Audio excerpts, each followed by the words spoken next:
look to the Lord in prayer. Dear loving Heavenly Father, thank you for this wonderful morning. Lord, as we have gathered here in your place, in your presence, Lord, you speak to us this morning. And whatever you have planned to speak to us and reveal to us, Lord. As Samuel said, Lord, you speak, let your servant hear. And Lord, for today, you speak to us and let all our hearts hear your word, Lord. And whatever things that you have intended for us, you speak, and let all our heart and mind and soul and body, let it be in one accord to hear your word. And all the glory and honor belongs to you, Father. The rest of the sessions I give into your mighty hands. And as we hear your word, Lord, let none of your words return back to you empty. And we believe that your word will stir up our hearts and prepare our hearts to listen to your word. In Jesus' most precious name I pray, Amen. So to begin the message, today's message, so we have almost come to the end of the year, right? We have almost come to the end part. So this is the second week of 2023 December, and we still have 3 more weeks, right? We still have 3 more weeks to spend to finish this year. So after completing this, we are going to step on into 2024. So I request you all be attentive and let us hear the word of God. So in life, we all would have definitely faced so many challenges and struggles. So for some, this might be very often happening in their lives. Challenges and struggles may be part of life for so many people. So day after day, month after month, year after year, week after week, all challenges and struggle, people face them in their day-to-day life, in their workplace, anywhere. So after facing the challenges and struggle, what we do is we will surely gain some experience out of it. So challenges shapes a person. So it teaches us some lesson, whether positive lesson or negative.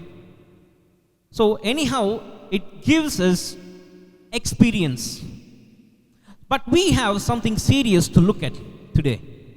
So what it is that the worst phase in life is not the challenges that we face or not the struggles that we go through. The worst phase in our lives is that hearing discouraging words from others. So the challenge and the struggles are just a part of life. But the worst phase is not that challenges and struggles, but hearing discouraging words from others. So that's the worst thing. So getting discouraging feedbacks from people who are close to us, or people whom we know very closely or associated with. So getting discouraging words and feedbacks and things is the very much affecting part in our lives. So a discouraging word can put down a person's spirit completely. It can put down a person's spirit, and it makes him or her low in thinking. The mental stability will become unstable. Not just that, the discouragement affects acting of a person, the way he behaves, the way he talks to person. Everything, this discouragement changes. So this discouragement is a very dangerous weapon to ruin one's life. So there are so many people who had terribly failed in their lives by words of discouragement. They have terribly failed in their personal lives by hearing one single discouraging word from others.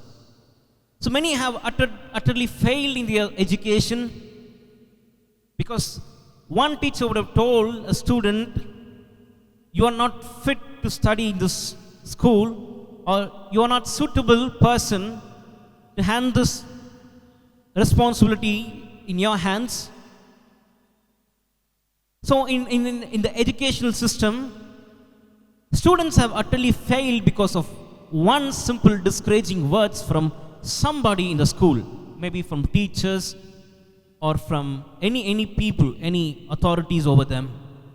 And in business, so many business people have terribly failed to come up to a level.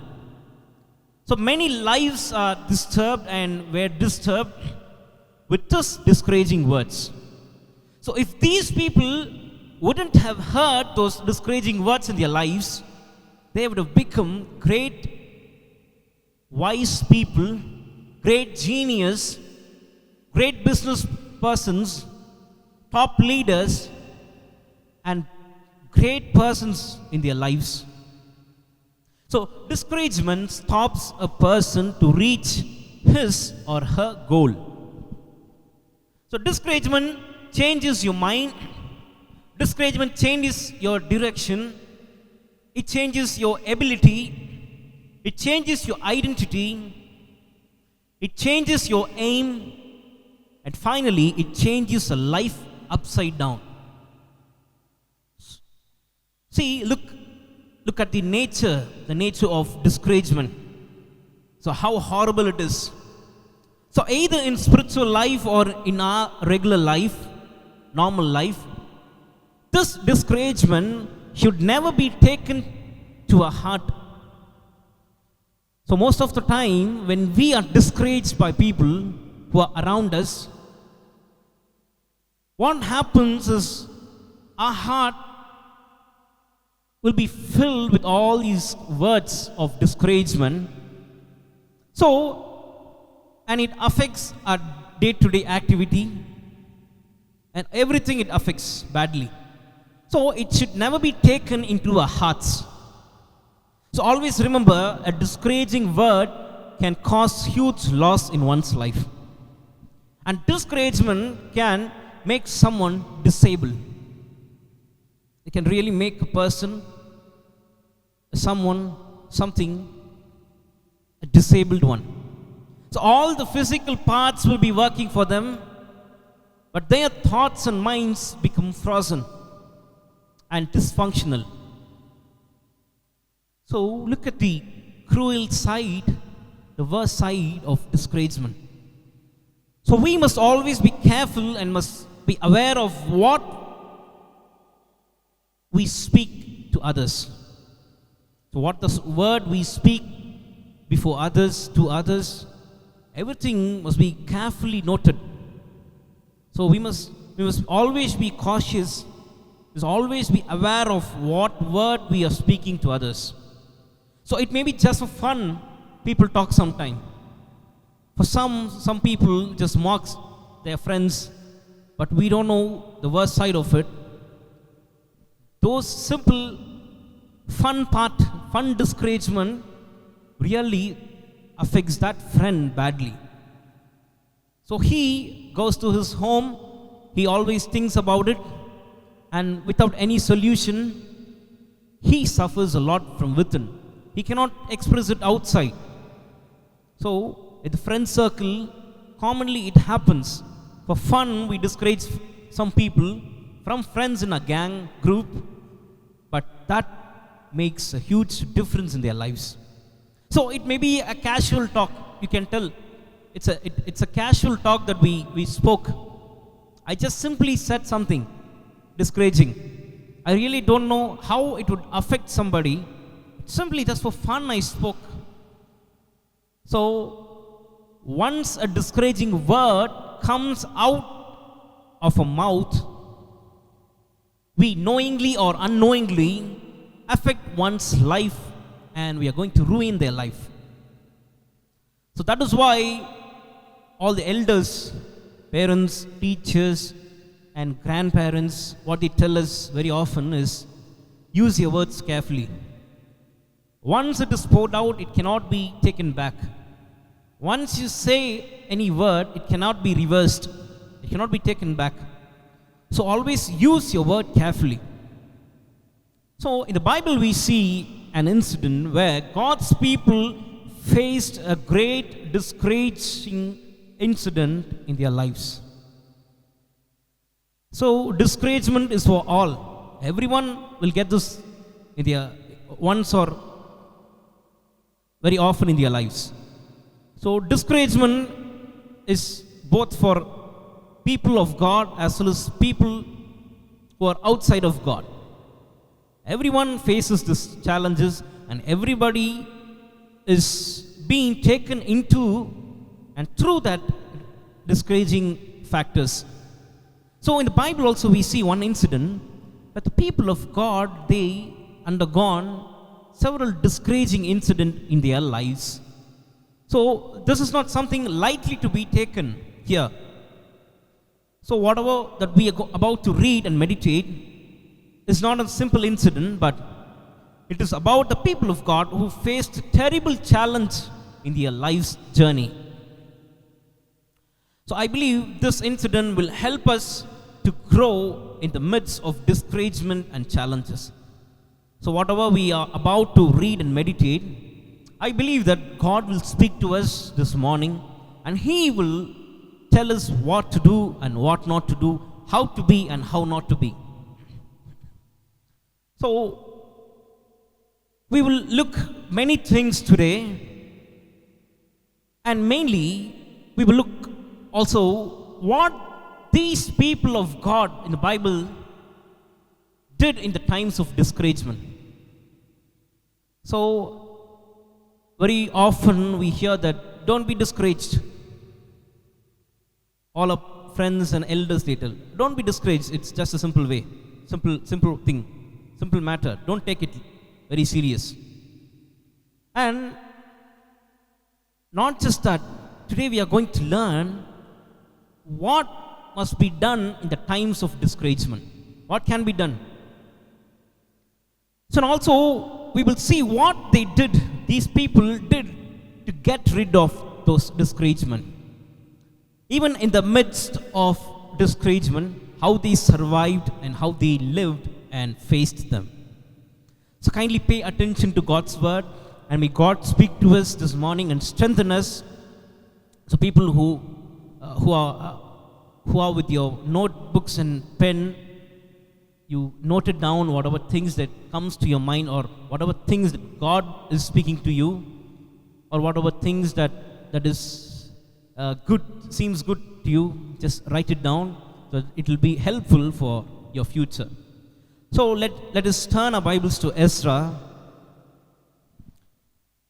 the book of Ezra, chapter 4, verse 1 to 5. Ezra chapter 4, verse 1 to 5.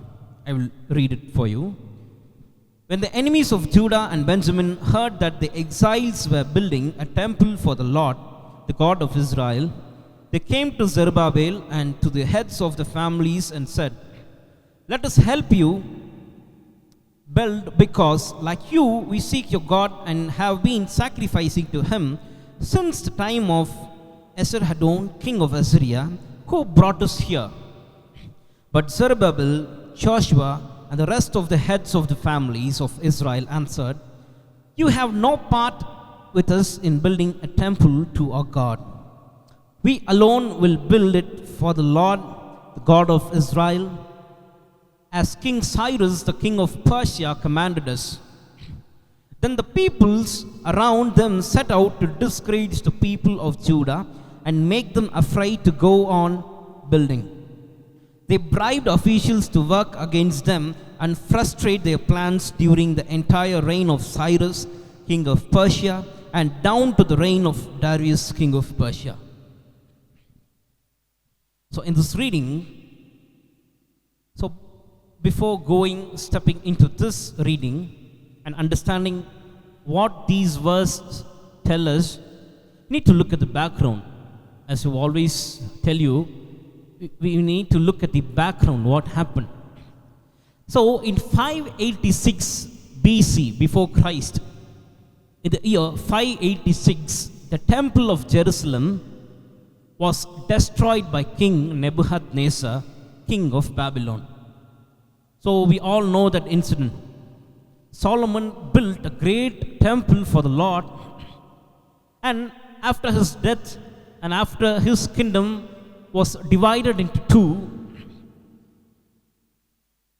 and these people of God, Israel, Judah and Benjamin, they did abominable things in sight of God.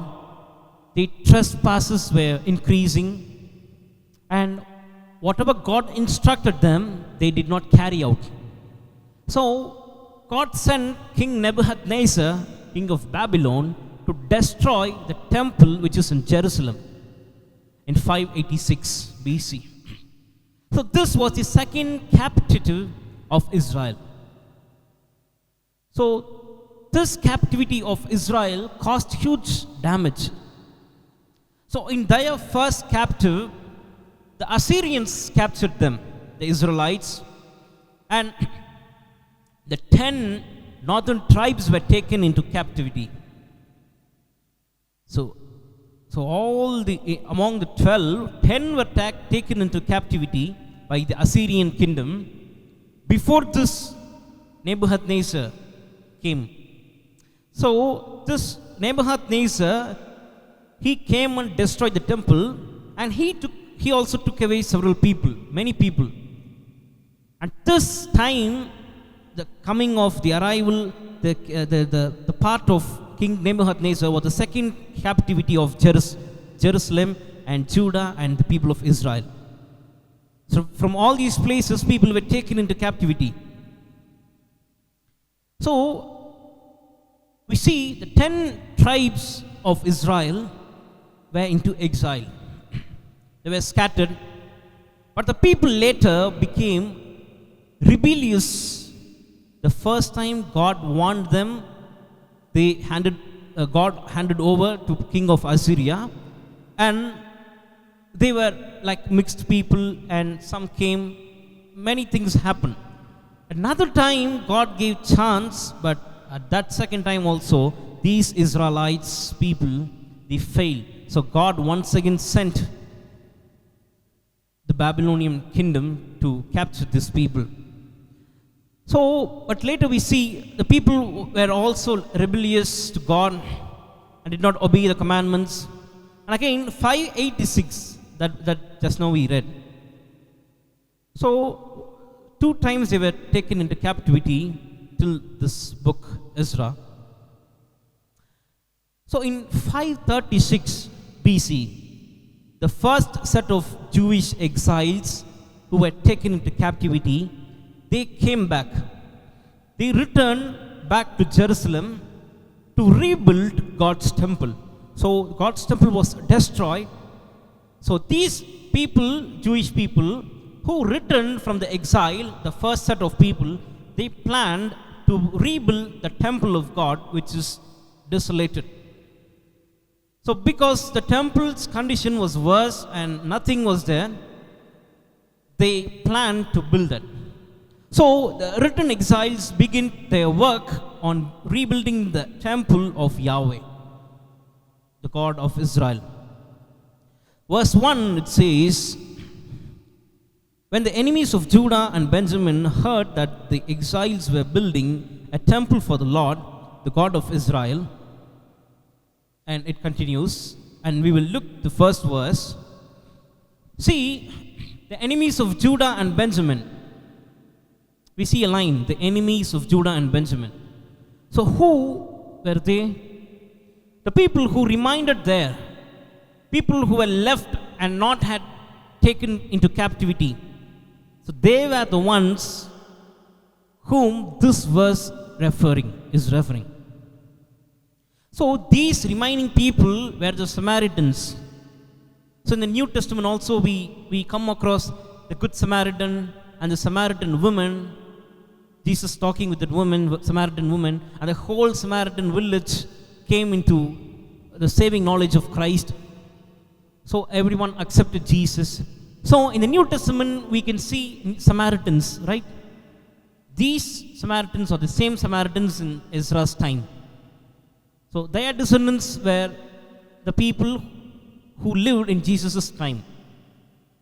So the leftover people in Israel married the non-Jews, and they became the enemies of Judah and Benjamin. So these people who went into exile did not mix with the other people. They did not mix with the other culture, other people, other practice, other ideology, but remained faithful to God. So wherever they went, wherever they were scattered, and wherever they were taken into captivity, the people who went from Israel, they firmly stood for God and took care of their identity. So why the Samaritans became the enemies of Judah and Benjamin is because they broke God's law by marrying a non-Jew.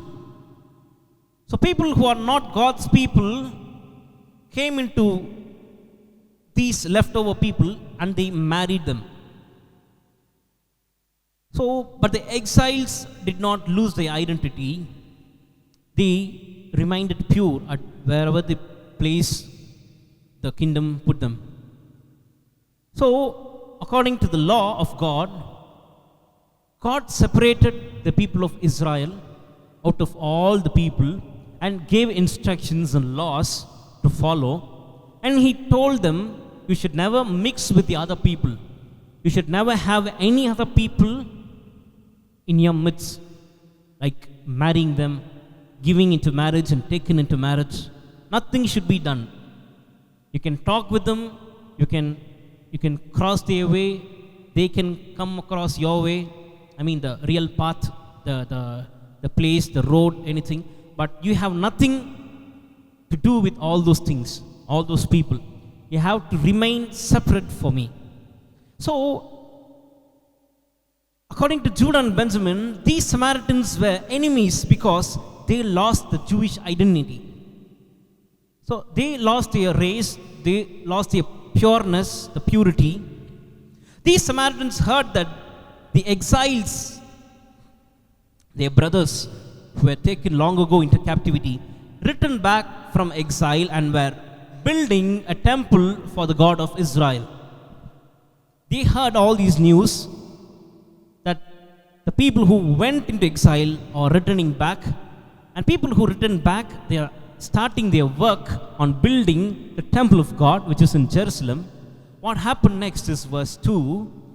They came to Zerubbabel and to the heads of the families and said, let us help you build, because like you we seek your God and have been sacrificing to Him since the time of Eshek-Hardon, king of Assyria, who brought us here. As these exiles who returned back, Judah and Benjamin, at their heads, they started to rebuild the temple of God. These Samaritans came to them. Now, they came and approached Zerubbabel and the heads of the father's house, because under Zerubbabel and the heads where the great project took place, the rebuilding of God's temple, that project was given in charge to the Zerubbabel and the heads and the other people. The Samaritans directly came to these people, Zerubbabel and the heads, and spoke, let us build with you, for we worship your God as you do. The words of Samaritans seems like a pleasing aroma here. So it seems like they are asking for the right thing. So they are right. So here we see they are asking to put their efforts and hands in rebuilding God's temple along with the returned exiles. So the Samaritans worship Yahweh, the God of Israel. Also, the true Jews also worship Yahweh. The same God, same sacrifice method, and same law. So everything seemed good here. Also we read, and we have been sacrificing to Him ever since the days of Eshek-Hardon, king of Assyria, who brought us here. Here comes the problem. What was that? The temple of God is destroyed. The temple of God is completely destroyed into ruin. The priest of God went into exile. Only some were left. The poor and the people who were disabled or differently abled people were there. All the wise and all good people were taken into captivity. So, the temple of God is being destroyed. No priest there. And the altar of burnt offering was destroyed. Everything was completely destroyed then. Then how come they would have given sacrifice to Yahweh, the God of Israel? So nothing is there. How come they did all these sacrifices and things to God? So without priest, without temple, without altar, so how can this be accepted by God? The law of God was missing here. So the Samaritans failed to keep the law of the Lord. Literally, they broke the law, God's law. So without an invalid sacrifice, these Samaritans worship their God. So always there is a way and method to worship God. So there is a structure to worship God. So we cannot simply shout and we cannot simply praise whatever comes to our mouth, whatever comes to our mind. But everything has to be organized. It has to be systematically aligned. So, though worship or praise, everything must be in order. So, according to the Bible, we do everything, right? So, but these Samaritans, they did not have priest with them. They did not have the temple. They did not have any kind of sacrificing altar. Without all these things, they sacrificed to Yahweh by altering all the laws. The methods were not used to seek God. So, these Samaritans proved that they are worthless people. People who stood against God by breaking the law. Verse 3 it says, "But Zerubbabel, Joshua, and the rest of the heads of the families of Israel answered, 'You have no part with us in building a temple to our God. We alone will build it for the Lord, the God of Israel, as King Cyrus, the king of Persia, commanded us.'" After the Samaritans went and asked these things to Zerubbabel and his team, they received an answer from them in return. So what was that answer? What reply did Zerubbabel and his team give back? These Samaritans thought that they will also be a part of rebuilding the temple of God. They will also be a part in building the temple of God.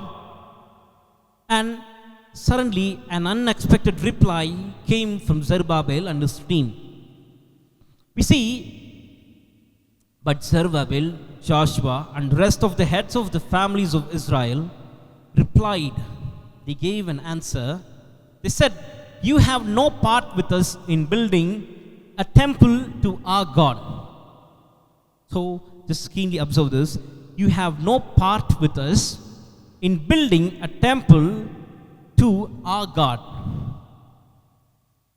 So, what a straightforward answer it is. It seems, it means that you have no rights, you have no connection, you have no relationship, you have no place with us or with our God. You are not God's people because you broke the law of the Lord. You married the non-Jew. You lost your pureness, the purity. You stay away from this project. You better stay at your place. So next, they told, "We alone will build it for the Lord, the God of Israel." It means is our business. So stay away from this and mind your own business. So we know what we do next, what we are going to do next, and what to do next. So the inner meaning of the harsh reply is, this is our God, we are His children. We know what to do, you better mind your own way. This was the indirect reply by Zerubbabel and his team. So in these words of Zerubbabel and team, we can see a great zeal that they had towards Yahweh, their God, the God of Israel. That is why they refused to have partnership in building the temple of God along with the Samaritans. What happened after this is verse 4, we read, then the peoples around them set out to discourage the people of Judah and make them afraid to go on building. Here comes the problem. Till here, the Samaritans were fine, but not anymore now. We see these people planned and went out to discourage the people of Judah, the people who returned back from exile. Not just that, these people planned to terrify Judah, to frighten Judah. So this is not an incident, but a planned scheme, a planned idea. So here we see that whatever was said by the Samaritans in verse 2, see, look at their words, how good, and it seems like they are very perfect, and on the well-being of God's temple they are talking. See, they came to Zerubbabel and to the heads and they said, let us help you build, because like you we seek a God. It seems very good, pleasing aroma. But in verse 2 and in verse 4, we can find a huge difference. The way they behaved in verse 2 and the way they behaved in verse 4, there is a drastic change. There's a huge lot of difference. In verse 2, the Samaritans' intention was different. In verse 4, their actions were different. If truly these Samaritans have had the mind of building a temple, rebuilding, or helping the returned exiles to build the temple of God, which is broken, they would have joined hands in doing them. They must have simply left the matter when Zerubbabel and his team, when they told them, it is none of your business.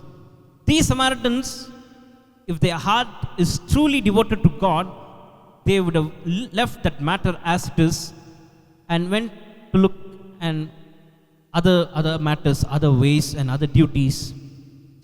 They would have not blown up to this level. But the Samaritans were cruel and planned to spoil the work of God. The Samaritans were very cruel. Look at the cruelty. So their cruelness and their mind of disturbing God's people was more and more and more. Their aim was to spoil the rebuilding of the temple of God. See the way they behaved, they discouraged the people of Judah. Discouragement here is not a simple one, as I've told you before, but a deep one to the core. Not with a single person, one-on-one, with one group to another group. So discouragement, here we see they would have discouraged everyone who worked in that temple rebuilding, both young and old. They would have not seen any age, any devotion, any holiness among the people, but simply whoever comes to their mind, they just simply discourage them. So from all these things, we can see one thing that happened. So it is discouragement. In our lives, there will be people who plan to discourage you, to frighten you, to make you fearful, look fearful. They won't help you in times of distress, times of trouble. They won't help you, they won't support you, but they will be the first person to discourage you. Have you noticed this? People won't help you, they won't support you in any matters, but when you do something, they will be the first person to come and discourage you. So, with this discouragement, what you would do, that's the matter. You will leave off everything. You will think to yourself, okay, I'm not suitable to do this work. As my friend tells, yeah, it seems very hard for me. Okay, let me leave this aim or goal. So you will leave off everything and go and look after some other thing. But 95% of the people won't be rising up. But only in a fallen state they will be.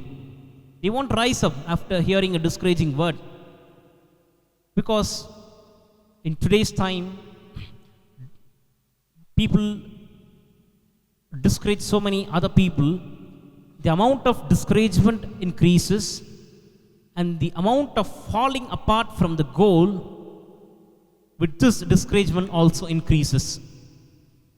So many times people again and again come to you to discourage you all the time.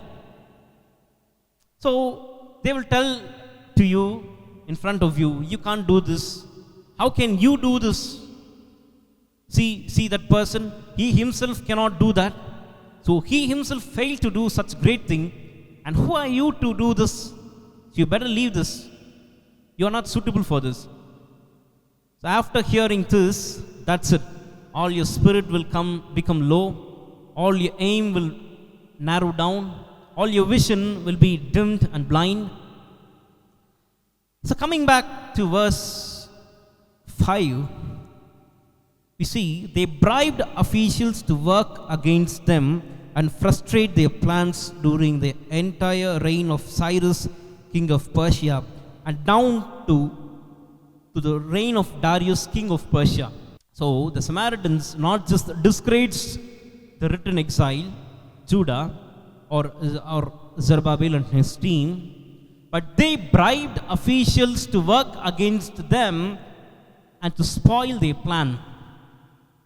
So, see, already they discouraged and they terrified the people. Now, look at the cruelty of them to the core. Now, the hired officials, they gave bribe to those officials for preventing the exiles from the building of God's temple. You see, they bribed, they worked against, they want to frustrate their plans, to demolish, to destroy their plans. So look the cunningness and the worst actions of them. So whomsoever, this is too much to handle.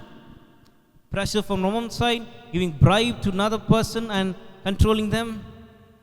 So Judah and Zerubbabel and his team were in this condition, this situation. And today's time, we see what do we see and what can be learned from this reading and meditation. Not just reading something from the Bible, this says this and that says this and going off. No. But after reading all these things, what can be learned from these parts, from these verses? So one important thing to look at, and before that, even though the Samaritans discouraged, worked against the people of Judah, Zerubbabel and his team, and we see Zerubbabel and his team went through tough times, difficult times, but were firm. But they were firm. So how did Judah, Zerubbabel and his team manage to be stable and firm during these difficult times? So the one thing to look at that I observed from this reading is, they stayed silent. They stayed silent. That's the matter. That's the important thing. Staying silent is the strongest weapon to destroy discouragement. Staying silent is the strongest weapon to destroy discouragement. When discouragement came to Zerubbabel and his team, Judah, they did not react to it. Can we see any verse? They reacted to the words of the Samaritans. They argued back. So they did not react to their words. They did not take back. They did not talk back to those people. They did not have any kind of communication with them. They did not answer back, but they stayed silent. You see, Judah, till the end, it hold on to its silence. So today, why most of the people fail during discouragement is they react to it. Once some people come and tell you a discouraging word, you immediately tend to react to their comments. So once in the Facebook or in something, a comment was put down, a discouraging comment. And below that comment, immediately some 50 to 60 people reacted to it. And the person who put down the discouragement word, he also starts to debate with them. So it is like a battle. This person puts a discouraging word, and another person puts another discouraging word. He reacts immediately. So we are living in a social media era. So we tend to put the comment immediately. Good, super. Or if it is not good or any post is not good, we immediately put very bad or anything, comment. So immediately a battle will be begin in the comment section. How can you tell that my photo is or my video is in bad or not so good? Who are you to comment all these things? So all the list will be going down. But we fail to be silent in times of discouragement. We immediately tend to reply back. We immediately tend to answer back. But staying silent will bring a change. These secrets many people don't know. Staying silent in times of discouragement will bring a change. For many times or for many hours, for period, people who are discouraging, they keep on talking, they keep on posting something. If the person is not minding that, if the person who is in charge of that is not minding all the negative comments and discouraging words, that debate will be ended up. It will be silent. No one will be bothered about that. But since replying back and answering back is being done, and also the words started to increase. It starts to increase. So what happens when a dog barks at you? When a dog barks at you, what would you do? Will you keep on answering back? So the dog is shouting at you. Will you shout back? And if the dog communicates something, and will you communicate in the same style? So if it is kind of irritation to you, you will never mind that, right? And in the bike or any vehicle, people used to go. These dogs used to chase them from behind very fast. As soon as the person stops and becomes silent, and whatever force the dog comes, it returns back silently.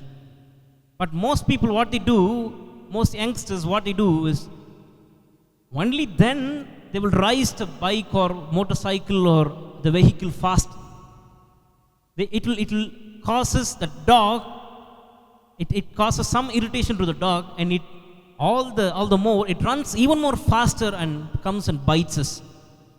So that is what we need to do in the times of discouragement. Stay silent. Stay silent and the things would be vanished. So when we keep silent in times of discouragement, and it is the time where God prepares us. When we have a debate and conversation and talk back, reply back, God won't speak to us. Only we will be speaking to others all the unnecessary words. So in order to be firm, you need to stay silent in the times of discouragement. So I encourage you all to be silent, to stay silent during time of discouragement. And may God look all the situation of us, and He will open the doors for us to move further and to be and to become a blessing for others. Let us look to the Lord in prayer.